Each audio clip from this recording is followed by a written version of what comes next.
Check post से टकरा गया है और ब्लास्ट में 11 पुलिसकर्मियों की मौत हो गई है, 7 घायल हुए। खैबर पख्तूनख्वा में पुलिस चौकी पर आतंकी हमला हुआ है।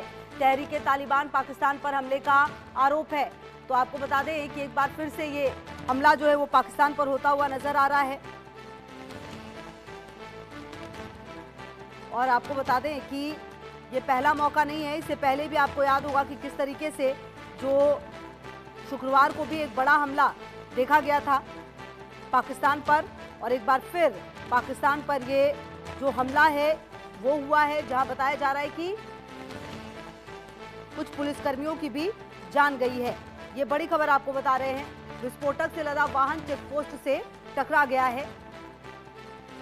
पाकिस्तान में फिर बड़ा आतंकवादी हमला हुआ है, जिसमें कि तहरीके तालिबान पाकिस्तान पर इस हमले का आरोप लगा है। विस्फोटक से लदा वाहन जो है वो चेक पोस्ट से टकरा गया। ब्लास्ट में 11 पुलिसकर्मियों की मौत हो गई है, 7 घायल हैं।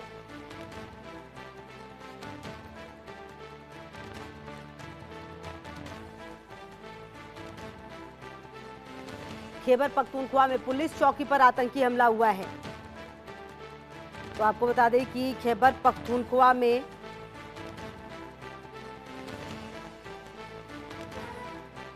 और अजय जांडियाल मेरे सहयोगी ज्यादा जानकारी के लिए इसी खबर पर मेरे साथ जुड़ गए। अजय, देखिए अभी ज्यादा वक्त हुआ नहीं है जब मस्जिद जो है उसको निशाना बनाया गया था। अब अभी फिलहाल जो तस्वीरें सामने आ रही है वो बहुत ज्यादा परेशान करने वाली है, क्योंकि कहा यह जा रहा है कि इसमें भी 7 पुलिसकर्मी की मौत हुई है। क्या जानबूझकर, मतलब कि ये जो हमला है वो किया गया है या फिर अनजाने में ये जो वाहन है वो टकराया होगा? क्या कुछ जानकारी मिल पा रही है इस पूरे घटनाक्रम के बारे में?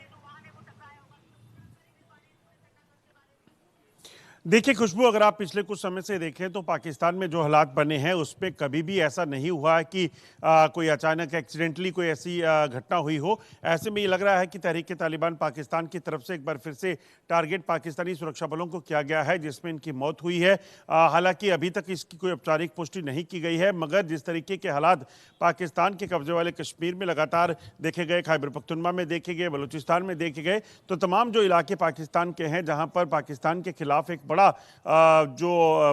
बड़े हमले जो चल रहे हैं, उसके पीछे जो रिबल्स ग्रुप हैं पाकिस्तानी सेना के खिलाफ हैं, जो बागी हैं, वो लगातार हुए हैं। और ऐसे में इस बार भी खैबर पख्तूनख्वा में जो जो पुलिसकर्मी के मारे जाने की खबर आ रही है उसमें भी यही अंदेशा है कि पाकिस्तान के जो सुरक्षा बल हैं उनको टारगेट जो है वो खैबर पख्तूनख्वा में किया गया है, जिसमें रिबल ग्रुप यानी कि तहरीक तालिबान पाकिस्तान के ही हाथ हो सकता है। जी बिल्कुल। और कहीं ना कहीं अब देखना यह है कि जिस तरीके से ये पूरा हमला हुआ है अजय, देखिए पाकिस्तान अपने अंदर ही अंदर घिरता जा रहा है। आप देखिए खैबर पख्तूनख्वा में जो हमले हैं वो काफी तेज हो रहे हैं, दूसरी तरफ कभी इधर से थोड़ी शांति होती तो फिर बलूचिस्तान में बीएलए हमला कर देता है। मतलब कुल मिलाकर पाकिस्तान में स्थिति बहुत ज्यादा खराब होती हुई नजर आ रही है, खास करके इन 3-4 इलाकों में। देखिए खुशबू, बिल्कुल आप ठीक कह रही हैं। जिस तरीके के हालात इस वक्त पाकिस्तान में हैं उससे एक चीज़ बड़ी स्पष्ट हो जाती है कि पाकिस्तान के हाथ से चीज़ें अब निकल चुकी हैं। और इसी वजह से अगर आप देखें तो खैबर पख्तूनख्वा हो, बलूचिस्तान हो या फिर पीओके का इलाका हो, वहाँ पर इस तरह के हमले हो रहे हैं। जो जानकारी है उसके मुताबिक खैबर पख्तूनख्वा में टीटीपी लगातार हमलावर है और पाकिस्तान के तमाम मिलिट्री ऑपरेशन के बावजूद भी पाकिस्तान को भारी नुकसान जो है इसमें उठाना पड़ रहा है। वही अगर बात की जाए बलूचिस्तान की तो बीएलए के हमले जो हैं वो लगातार तेज हुए हैं और बीएलए के हमले जो हो रहे हैं वो सीधे तौर पर जो हैं वो पाकिस्तानी सेना को टारगेट करने को लेकर हैं। बड़ा हिस्सा पाकिस्तान के कब्जे से जो है वो खाली करवाया गया है, बीएलए ने अपना कब्जा वहां पे जमाया हुआ है। और वहीं तहरीके तालिबान पाकिस्तान के जो कई संगठन, जो छोटे बड़े संगठन जो उसके साथ मिलकर पाकिस्तानी सेना पर हमले कर रहे हैं, उन्होंने बड़ा नुकसान जो है वो पाकिस्तान को किया है। आपको बताऊं सैकड़ों की तादाद में पाकिस्तानी सैनिक जो हैं वो पाकिस्तान में पिछले कुछ समय में मारे गए हैं और उसके पीछे की वजह सिर्फ और सिर्फ राइवलरी है जो अलग अलग ग्रुप्स की इस वक्त पाकिस्तान के साथ चल रही है। बिल्कुल। और आप देखिए कि अजय कहीं ना कहीं पाकिस्तान जो अपनी आदत से मजबूर है, इस हमले के लिए भी देखिए वो कहीं ना कहीं भारत का नाम जो है वो लेगा। लेकिन कुल मिलाकर सच्चाई हम जानते हैं कि जिस तरह से पाकिस्तानी सेना ने पिछले कुछ समय में बलूचिस्तान खास करके जो बीएलए है उन पर जो जुल्म किए हैं और जो खैबर पख्तूनख्वा पर जाकर उन्होंने वहां के लोगों पर जुल्म किया, अब उसी का ये परिणाम है कि अब वहां के लोग समझ चुके हैं कि उनके लिए इस तरह से जीने से अच्छा है कि जान दे दी जाए और इस तरह के हमलों को अंजाम दिया जा रहा है वहां पर प्लानिंग करके। देखिए, बिल्कुल आपने ठीक कहा। जिस तरीके से आप देखें तो खैबर पख्तूनख्वा हो या बलूचिस्तान हो, खासतौर पे बलूचिस्तान की अगर बात करें तो 1947 के बाद से जब पाकिस्तान ने बलूचिस्तान पर कब्जा किया, तब से उन लोगों पर जुर्म सितम पाकिस्तानी सेना के सरकार के वहाँ पे शुरू हुए।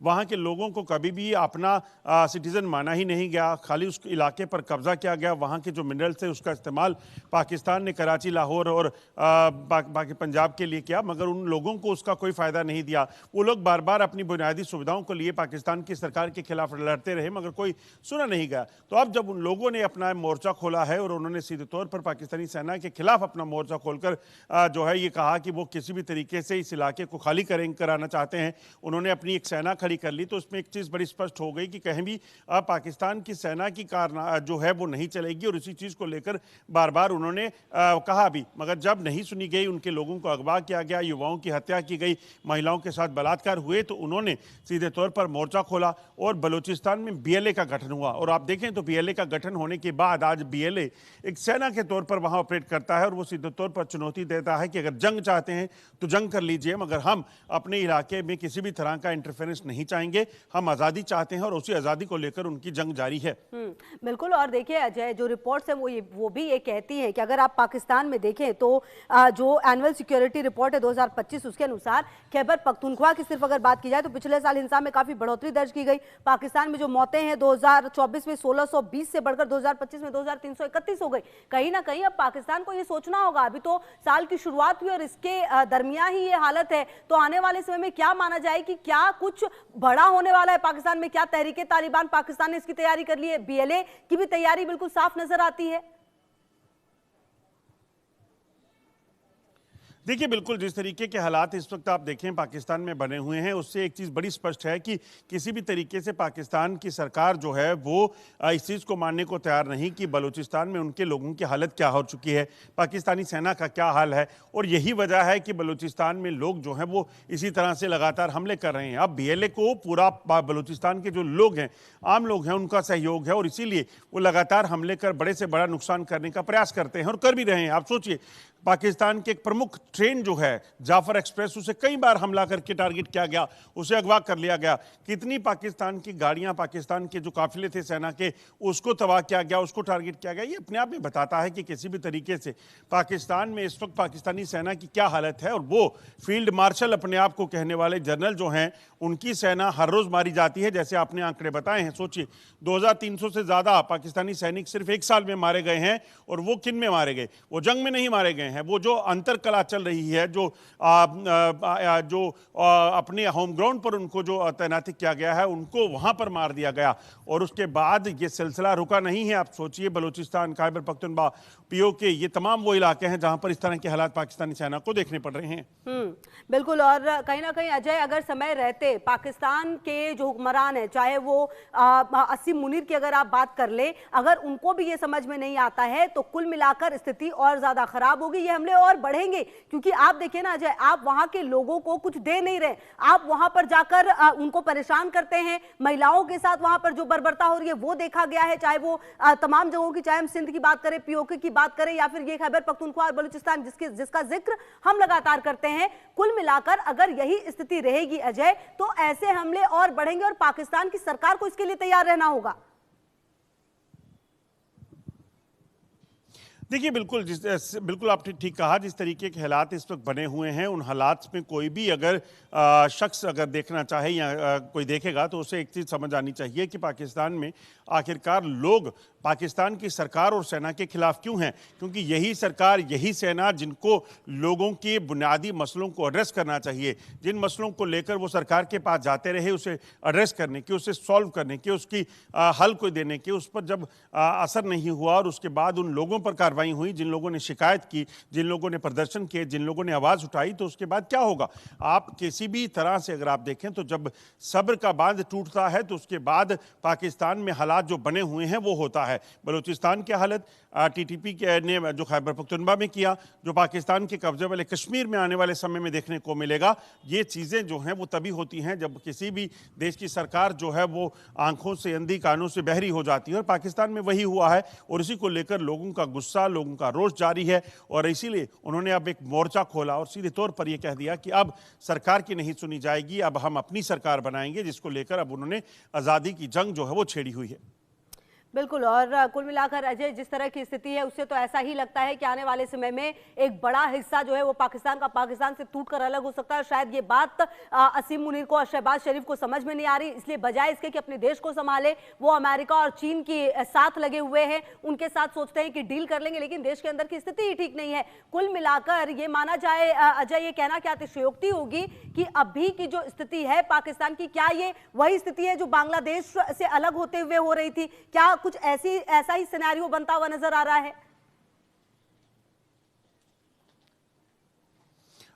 देखिए, बिल्कुल आप सही कह रही हैं। जिस तरीके से 1971 में बांग्लादेश अलग हुआ था, उसमें भी इसी तरह से लोगों पर बर्बरता बरसाई जाती थी, तब भी उन लोगों को सुना नहीं जाता था, तब भी वहाँ पर हालात जो है वो ख़राब किए गए और इसी वजह से 1971 में भारत की मदद से पाकिस्तान से बांग्लादेश अलग हुआ। आज फिर उस बांग्लादेश के हालात ख़राब करने का प्रयास पाकिस्तान करना चाहता है, मगर एक और बांग्लादेश बनने की तैयारी में है। आप देखें, खैबर पख्तूनख्वा में सीधे तौर पर TTP का कहना है कि हम किसी भी तरीके से, किसी भी शर्त पर जो है अपने इलाके पर पाकिस्तान को अफगानिस्तान से अलग नहीं करने देंगे। वहीं बलूचिस्तान के लोगों ने तो UN तक में चिट्ठी लिख दी और कहा कि ये जो इलाका है ये पाकिस्तान का नहीं बल्कि हमारा इलाका है, हम आज़ादी चाहते हैं। और उन्होंने UN को ये कहा है कि आप हमें एक आज़ाद मुल्क जो है वो डिक्लेयर करें ताकि हम अपनी ज़िंदगी अपने तरीके से जी सकें। तो ये सारी चीज़ें जो हो रही हैं वो ऐसे नहीं हो रही हैं, ये तभी हुई हैं जब वहाँ के लोगों को इतना मजबूर किया गया।